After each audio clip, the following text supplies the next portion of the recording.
Welcome back, it's Polly from Scottish Adoption here, and again with me I have Shonagh and Chelsea, so I'm very grateful to have you back, ladies, thank you. Last time we spoke a little bit about the approval process and preparing to become an adopter, so this week we'd very much like to talk about the family finding process. So yes, when you've come to the end, you're approved and you're ready for the next stage, obviously then you start this process of family finding and finding the right child for you. But during the home study, you will have discussed at length with your social worker what kind of parent you see yourself being, what type of child you can manage. And I know you were mentioning earlier, Shonagh, that you have to talk a lot about the different experiences that children have had and some of the difficulties that they may have had in early life that then may impact on how they present, and take that into account when contemplating what type of child you may be able to adopt. And for both of you, how did you think about that, and how did you get to the conclusions you reached in finding your sons? I think it's about, especially for a single adopter, I think it's about being realistic and being honest with yourself about what you can manage, because I have to work, and so I needed a child with a lot of support needs. I just probably couldn't have coped with, just because of I need to be at work. So I think it was just being really honest with yourself about what you can manage. And I think I felt bad about that at first. I think I wanted to be like, I could take any child, just I want to love them all.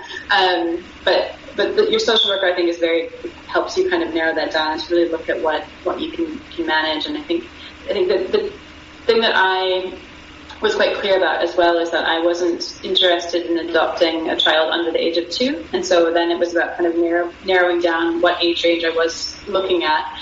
I just didn't think I was going to be able to manage having a young child. I think that was so I wanted to have a slightly older child, and I wasn't particular about the kind of gender, and so I just felt like whatever child came to me was fine.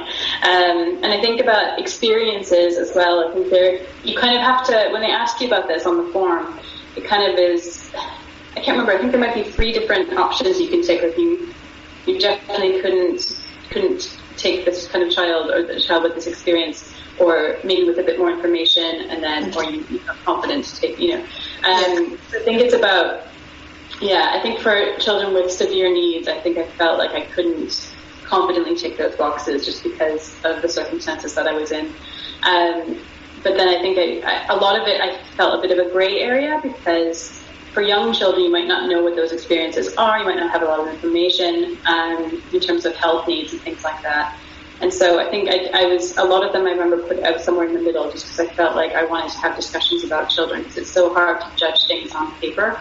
And so I think for me, it was a bit of a, trying to, not wanting to exclude too many children, but also trying to be honest with myself, realistic in what I could cope with. And how about for you, Shonagh?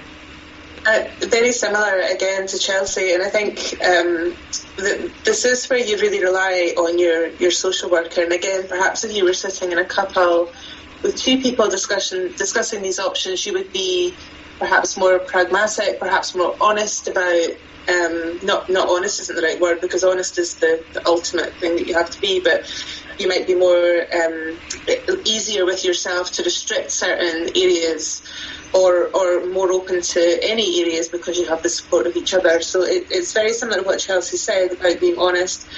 And my social worker, when I was doing the ticking, I was ticking a lot of those middle boxes, thinking, it's maybe not ideal, but I'd like to have a conversation about it and not exclude it. And that happened with too many. And she said that you have to look after yourself during this process as well. There's an element of self-care that comes into play.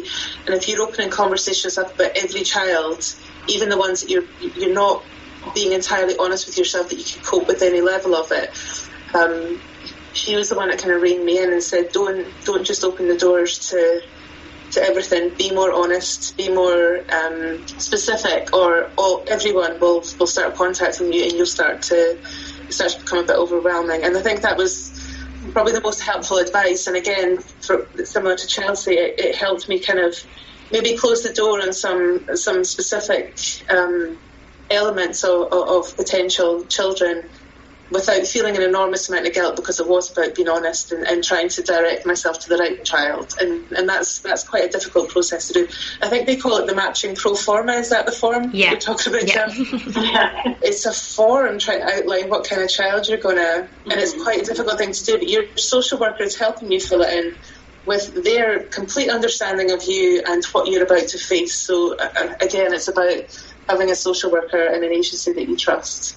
But yeah, I think my social worker, to help think about it, again, it's not really, it was less about you, kind of your judgment about who you are, what child you could think, but it's about kind of narrowing it down so that you can go forward with your search in terms of which children might fit those criteria, but also it helping social workers who are maybe looking at your profile and to see if you're the right fit. And so it's more of a tool. It's not a judgment about who you are or that you're not living up to some expectation if you don't tick these boxes because you don't think you can manage with those situations. It's to help the kind of journey going forward. And I think that took a bit of pressure off for me. And it's less about a view of yourself as a potential adopter and more of a kind of tool to help guide the family finding process. And you want to be the best parent you can possibly be, and sometimes to do that it's about the crucial thing is about finding the right match for you, and it's about that thing like you're saying, Shonagh,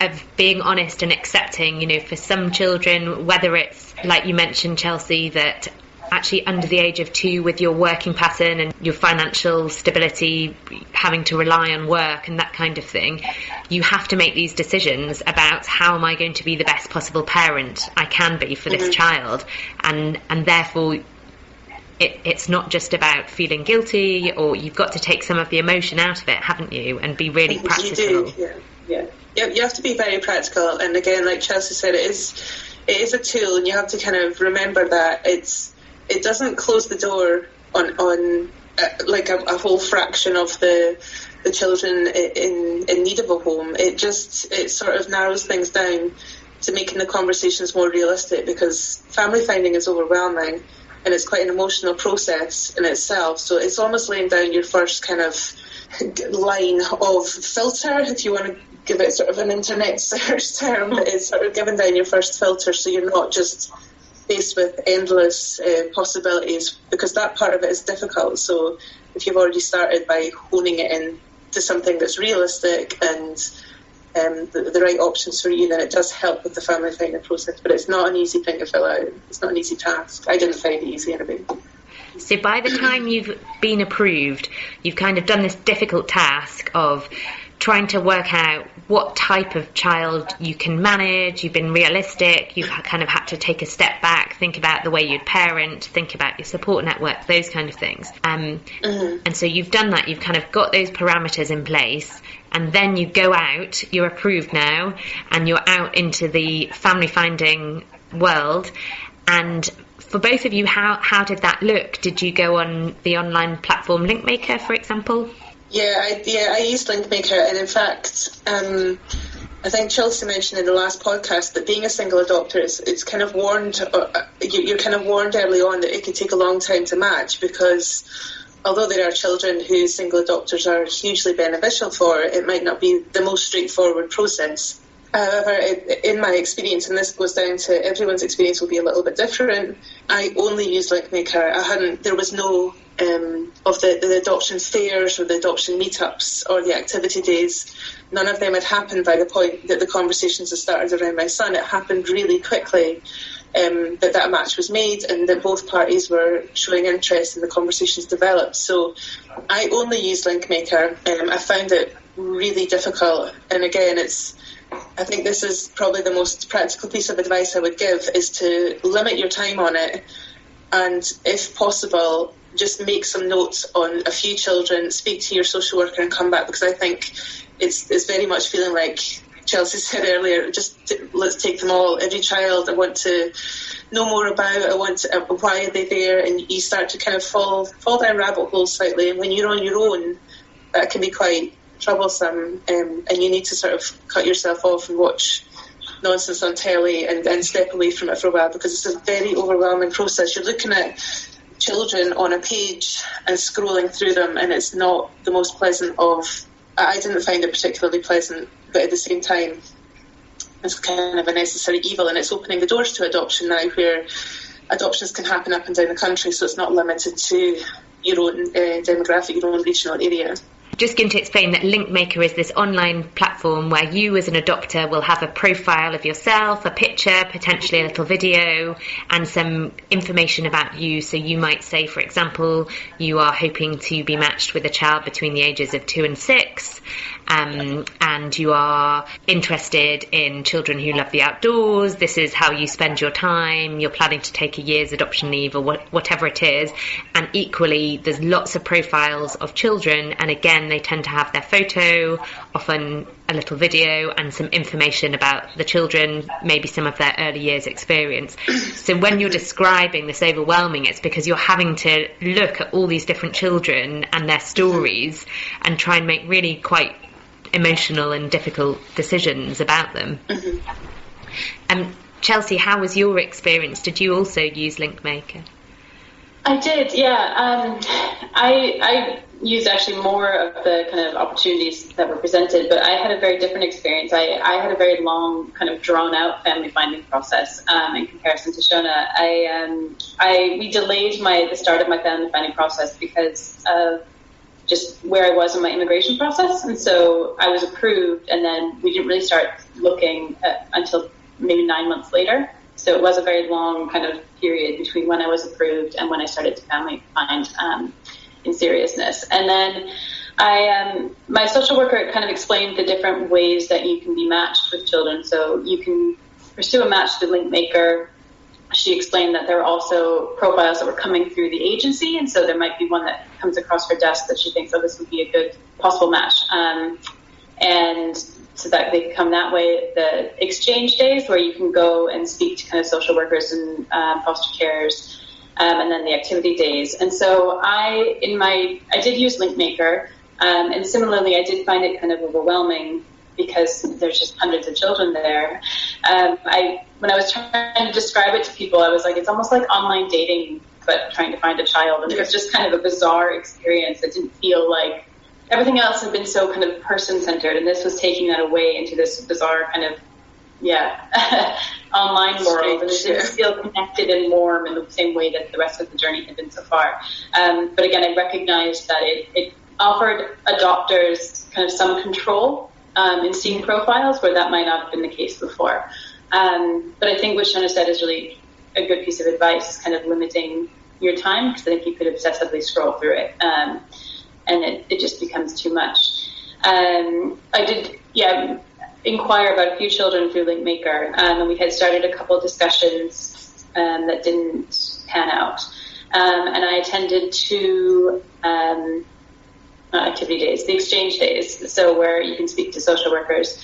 And I did kind of express interest in a little girl at the first exchange day.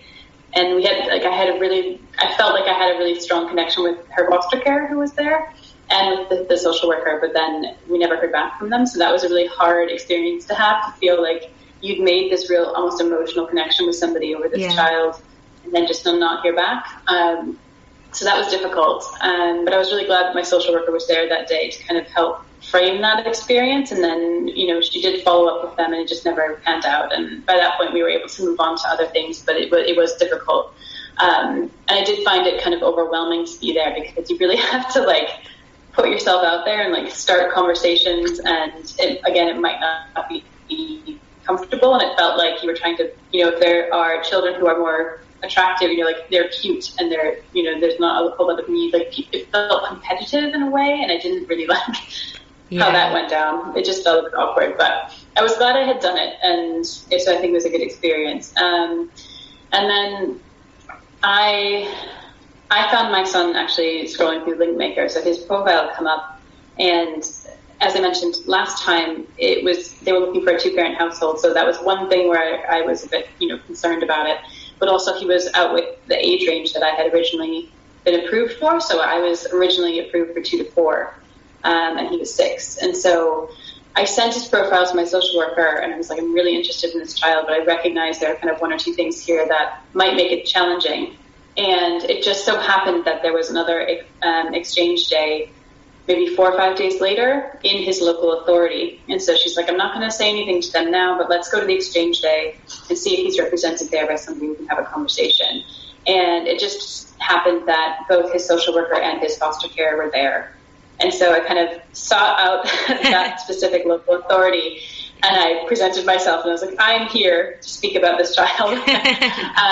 Because at that point I did kind of do a lap of it and kind of look at what other children were there, but I was very much focused on this one child. And then I proceeded to have kind of a nice 45-minute conversation with both the social worker and foster care about this child and why I thought I was a good match for him. And I felt it was a different experience then, because I felt like I was there with a purpose. I'd seen this specific child, and I was, I wanted him. And I think another thing that made that different actually is I brought one of the members of my support network with me. And so she almost acted like a hype girl for me, because I felt really kind of nervous, and I felt like I needed to prove myself in that instance. And she was just there to kind of gently prompt me or to say things. And, she knew me so well that she could see why this was a good match and things like that as well. So I think that having that support alongside my social worker was just a really positive thing as well. And that would be something that you would recommend for other people, to bring someone with them? Yeah. I think if you have somebody in your network that can come along and would be comfortable doing that, I think it just is, again, because you're on your own and you're trying to make these decisions, I think it's nice to have somebody who you can just have a conversation with and bounce ideas off of, and who can talk you up, really. Because I think it's, again, you so often forget those really amazing things about you. And so to have somebody there to just kind of gently nudge you was really helpful. So after that, we opened up a conversation. I went away and I was convinced. I was like, this is him. And so then it kind of, but then they did say that there was a couple interested, and that was, I had gotten to the stage previously where it was between me and a couple, and then they had chosen a couple for another little boy. And so I think I was having I was nervous about that, because I was like, oh, it's happening again. I'm going to be passed over for this couple. But obviously that didn't happen, because he's my son now. So it was a kind of long roller coaster of a journey for me, family finding. But I didn't find it, I enjoyed it actually, because I think it was moving me one step closer. And so even though there were difficult moments in it, I don't think overall it was a bad experience or anything like that. It was just kind of, you had to kind of settle yourself into the realities of it in terms of how you are matched with children. And so it's Thinkmaker, it's these exchange days.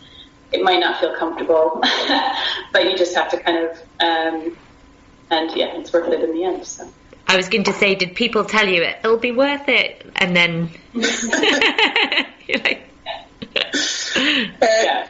I think you know that. You think your end goal's kind of always in sight, and the family finding wasn't the hardest thing. All of it's quite hard. The whole journey is quite a difficult journey. And I think actually, Chelsea, you've been quite pragmatic all the way through and embraced it, for all it is. Whereas I think the family finding process for me, it wasn't that I got downhearted about rejections. I think rejections came with an element of right, okay, well, I wasn't right, or they weren't right for me, and let's move on.